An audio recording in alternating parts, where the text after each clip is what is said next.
David, how are you? I'm good. How are you? Well, I'm bowled over by your performance. I really am. And I'm not trying to grease you or anything, but you capture the essence of Fargo better than anybody I've seen in 5 seasons of this series. And I'm Well, sure it has to do with the fact that you're from Minnesota. But is there something else that you tapped into? I definitely tapped into my dad and to my uncles. I think there is that sense of being from a place that's hard to authenticate. So the fact that you feel that way means a lot to me. Actually, I think you kind of look like Wayne right now, by the way. You with your look, you look, I'm yeah, here in the office. It's just are, like it, yeah, right? It's just yeah. like it. But, did you ever think that you would be playing somebody that you knew so well No, in a it's just career? no. I mean, in so many of your life, you're trying to outrun your parents, and then the reality is that you're going to go play them. I think there's a beautiful irony to it, a universal irony. But now when I first got the audition, I told my dad, I'm finally accepting the fact that I am you in a different way. And and he loves it. He's like, "Oh, Dave, you're playing."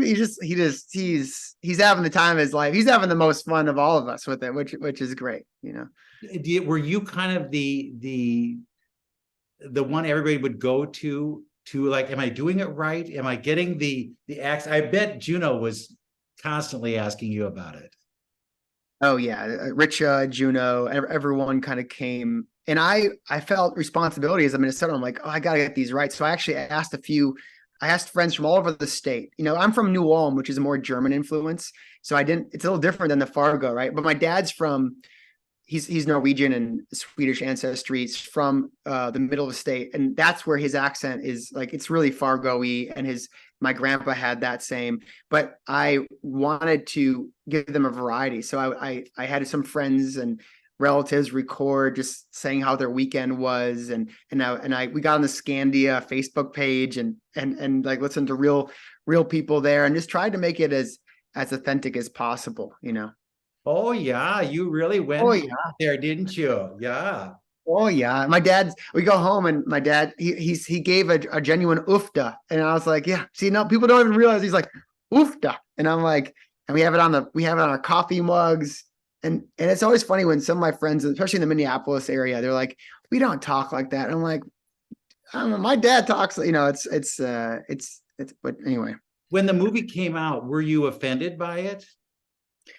I wasn't. I thought it was a celebration of Minnesota culture, and it was Minnesotan.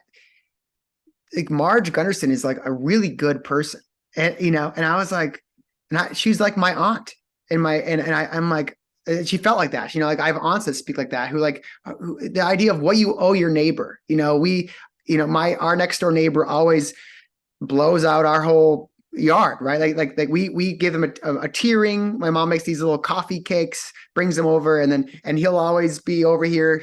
He's got this big truck that quickly does or blows out our driveway. My grandpa, he is the volunteer snow removal guy for 40 years in Clarkfield, Minnesota. So I really thought I'm like, oh, this is these two filmmakers are talking about this state that they grew up in, the Coens, and I felt like it was celebrating us. Some people I think that it's making fun of it, but I really didn't feel that way.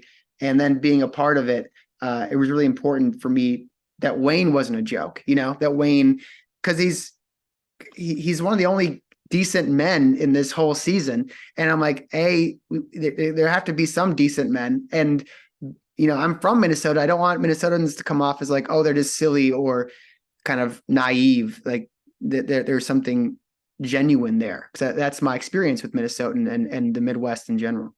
He's a good father too, that I think is extremely important.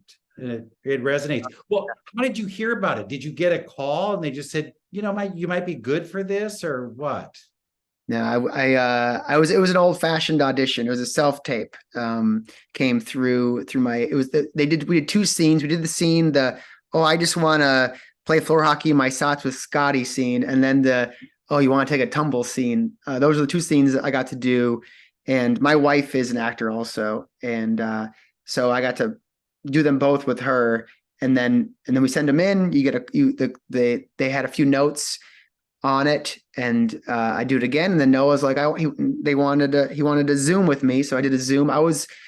My wife was on a Black Mirror episode in Spain, so I was over there and jumped on a Zoom with the Noah, and then you don't hear back for a couple weeks.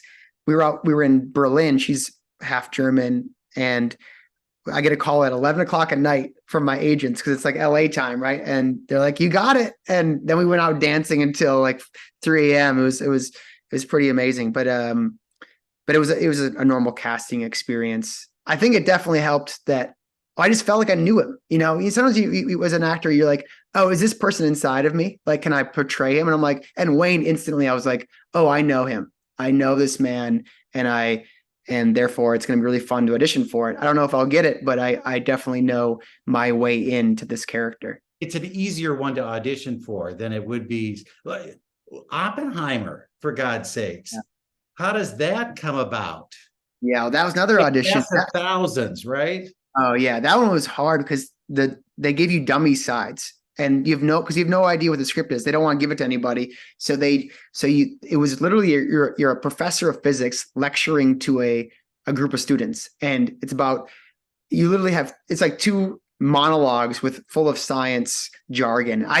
One thing about me is I was a chemistry major at St. Olaf College, so I knew some of the science, and it allowed me to be like, all right, I know what this stuff is. It's not just words to me. Like I can make it real. And also I loved my science professors. And so I was channeling them, I channeled my dad in Fargo, and I channeled this kind of fun science professor I had, the organic chemist professor I had at St. Olaf College for the Oppenheimer. But anyway, yeah, it was a very different experience because there were dummy sides. So you had no idea what the relationship was you were just, they want to make sure that you could do the scientific talk without it feeling like you're an actor.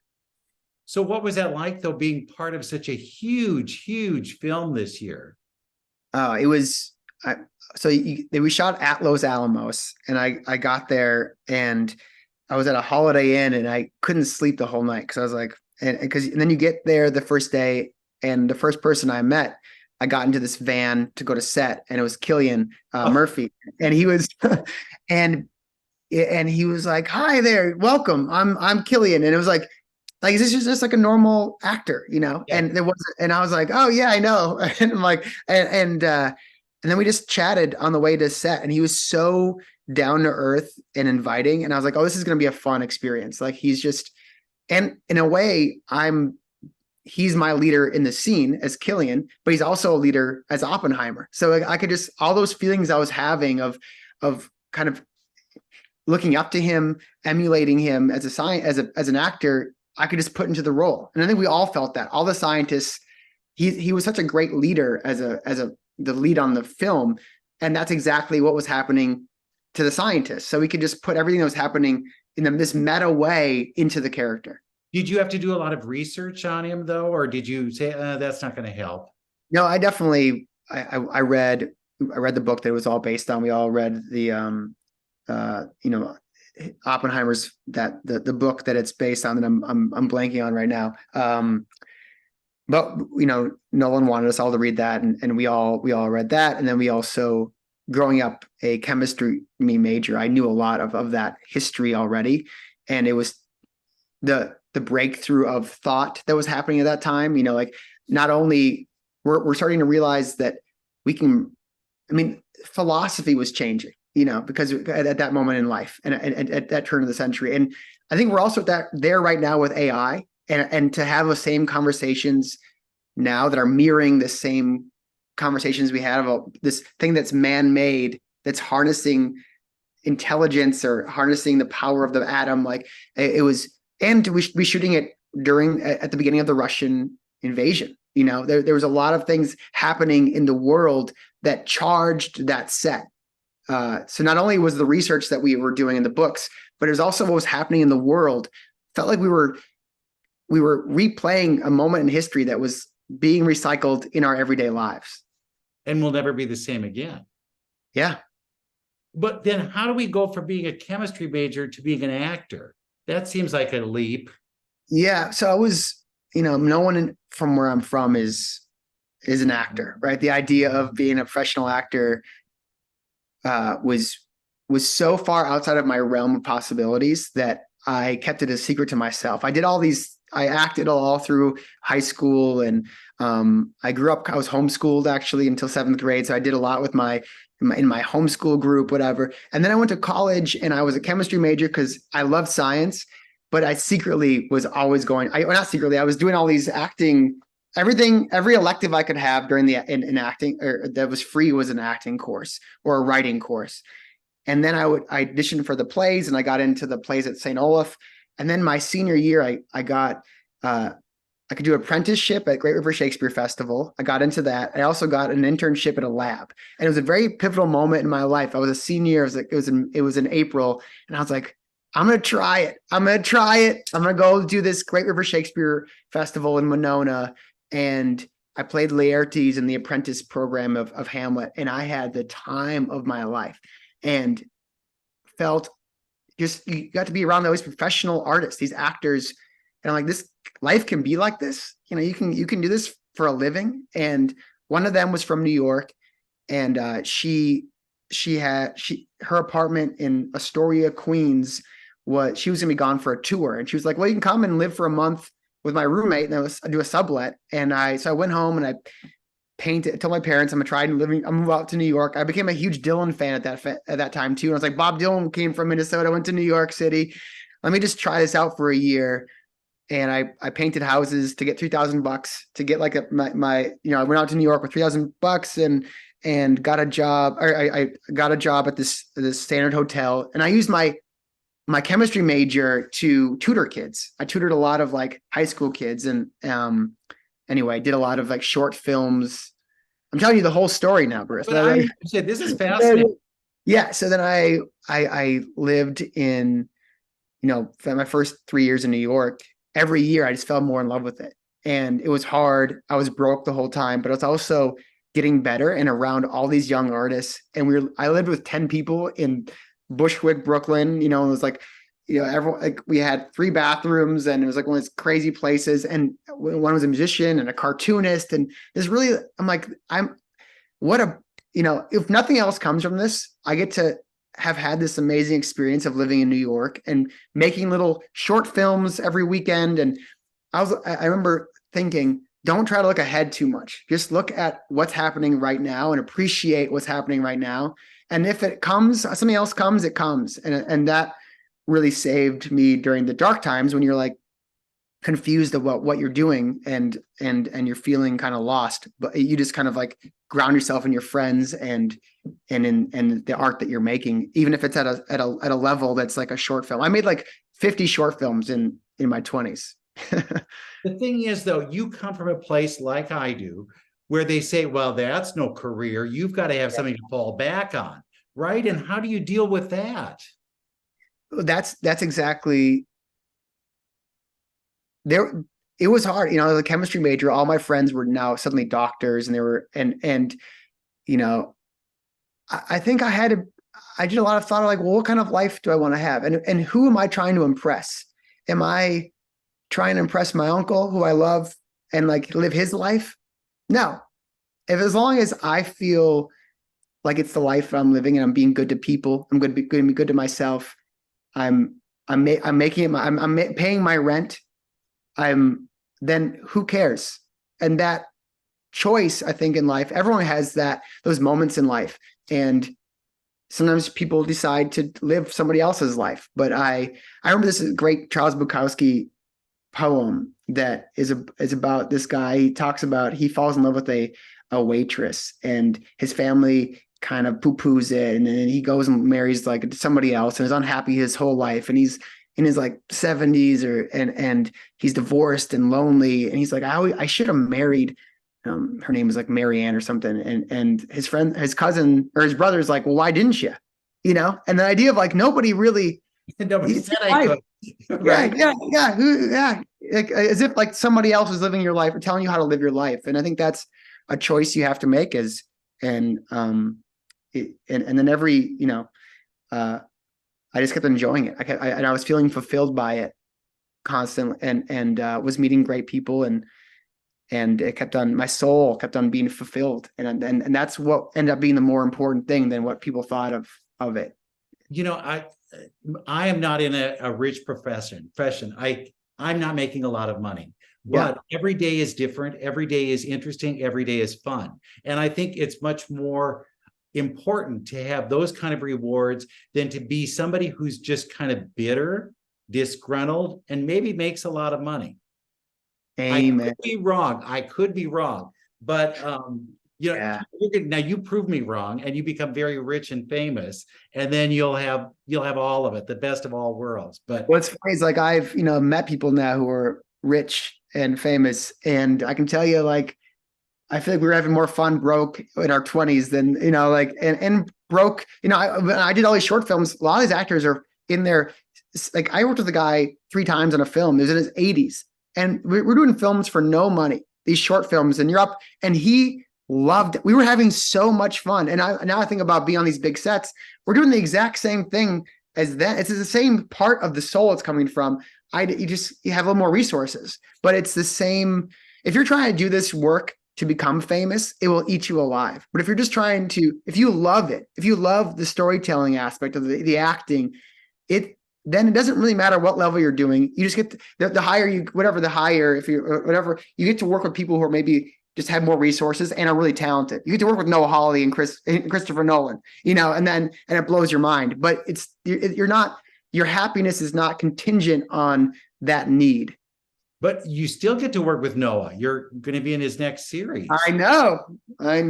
Was that you were really good at the Fargo set, and could I get you coffee? Is there anything more I can do? And you, Yeah, you got to ask Noah that. How much? I think he somehow I scratched an itch that Noah seems to, or he seems something about he after the final. He sent me an email after the final day and was like, "Hey, there's something maybe in Alien for you." And I was like, "All right," and then I'll wait to hear. I'm there, and then he called me about a month later and told me about this other guy that you will soon meet, I guess. oh, very good. You haven't started yet, though, right? No, we start in February. So how do you and your wife juggle this? Because you're both working, you're both busy. Is it like one for you, one for me, or we'll see you on the weekends, or when we can get together, or what? A great question. When we first, she was already working a lot or we've been together for 10 years, and I was doing all these shorts and indies, and suddenly she was gone a lot on bigger projects. And I realized that if we get successful at this, both of us, this is gonna be our life. And we had to have a real come to Jesus about that. Are we happy? Are we fulfilled? I mean, it's similar to me the choice to stay in New York and pursue this thing. It's like you have to ask, you know yourself well enough. Like, is this going to fulfill me? Is this going to fulfill you? Like, it's like that's the question every couple I think has. But and now we just enjoy when we're apart. We enjoy, and then when we're together, we're really together. We spend a lot of time together when we're together, and that's what a beauty about being an actor. You also have these moments, like a month, where you're both not working, and you get to really invest in each other in those moments, and then find romantic ways while you're both away shooting to stay connected. We'll have Zoom. We'll watch movies together over Zoom, that kind of, or have a Zoom date, or making sure that we like during the shoot we'll spend a weekend together, and it's nobody else is invited, just like us being very intentional about our time together. And then also always checking in, like, how are you feeling? Are you feeling good? All right. Creating those avenues of real communication. You've got a book in this. You should write this down somewhere, because how often you see that people are jealous because they're somehow too busy doing this or whatever. And it's just like, oh, come on, you knew what you're getting into. You know what the demands are. Don't be that way. But that's me looking on I always feel like it's like when people I think stories are interesting when the character gets what they want, and then what happens. And I think that happens a lot in life. Like we have this idea of what will fulfill us, and then you get it, and then you don't, and then what happens? And I think so. I think for us, it's like, well, we have this life now that we can live. Like, is it fulfilling to us? Do we want to keep living it? Or if we don't, then let's get out. Let's go do something else. Because like life, when people are unhappy doing this amazing job, I'm like, well, there's a lot of things you can do. You know, like make a choice. Yeah. Right. Take a risk. Yeah. What lesson do we learn from Fargo? Oh, for me, Fargo is all a morality tale, like a fable about the good and the not so good of life. And this season is really about the past trauma, the past debts you can't outrun, right? It's going to catch you, and you're gonna have to deal with that.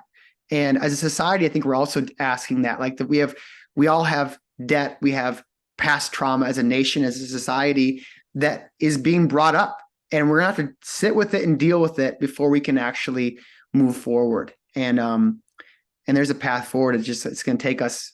You know, for Wayne's character, he can't avoid anymore. There's a lot of avoidance at the beginning of the season, and I think he can't avoid. It comes to his house. There's no more avoiding it. He has to sit in it and go through it together with his wife. Oh, that's great. Was it too cold for you in Canada? I bet not. No, I was I was used to that. And what's nice about Calgary, I don't know if you know that, but they have these warm spells that come up the mountain range. What are they called? Chinooks. I think they're not Chinooks. Is it Chinooks? Oh man, it's something like that. Yeah, you probably know this. Yeah. But in Minnesota, we didn't have that. It's just cold. It's just, it's like blistering the Great Plains. So we actually had a few in Calgary. It'd be freezing, but then you'd have like a week of warmth coming from the south. So these Chinooks. Yeah, it was like, it is. I always say that because we're from the Midwest, we're going to live longer than everybody else because we've been frozen half our lives. And it's like cryogenics, but it's just, we're doing it. So well, that's a good Minnesota way to look at it too. It's a good, that's a positive spin. Look at the bright side of these things. Always the bright side. Yeah. David, thank you so much. And like I say, and I'm not lying to you. I really warmed to your character in this series. And I love this version because I think it has stuff that we can latch on to. I think when they go too far back, it's very difficult to kind of relate to it. But this one is a real test of our strength. But your character, he caught it. He knows exactly what he's doing. Well, thank you so much, Bruce. I really appreciate it. And a great interview. I really appreciated all your questions, and that was great. Now, when we see you for Alien, just know I'll be the one. Oh, good. Maybe then we'll be in person. We'll see what happens. But, I'd love that. That'd be great. Hey, thanks so much, and have a great holiday season too. All right, you too. All right, bye. Oofda. Oh, oofda.